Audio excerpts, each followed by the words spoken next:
তিন ধরনের মানুষের বেশি অহংকার হয়: বেশি শিক্ষিত হলে, বেশি সুন্দর হলে, আর হঠাৎ বড়লোক হলে।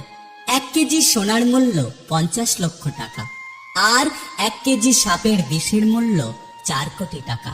এই সমাজে ভালো মানুষের চেয়ে বিষাত্মক মানুষের দাম অনেক বেশি। ধনী আর গরিবের মধ্যে পার্থক্য হলো, গরিবের বাড়িতে বড়লোক আসলে খুশি হয়, আর বড়লোকের বাড়িতে গরিবরা গেলে বিরক্ত হয়।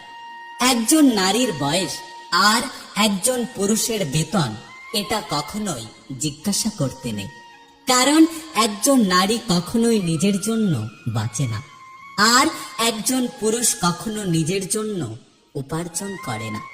কাউকে ভালোবেসে ফেলাটা অনেক সহজ, কিন্তু ভালোবাসার মানুষটাকে অন্য কারোর সাথে দেখা অনেক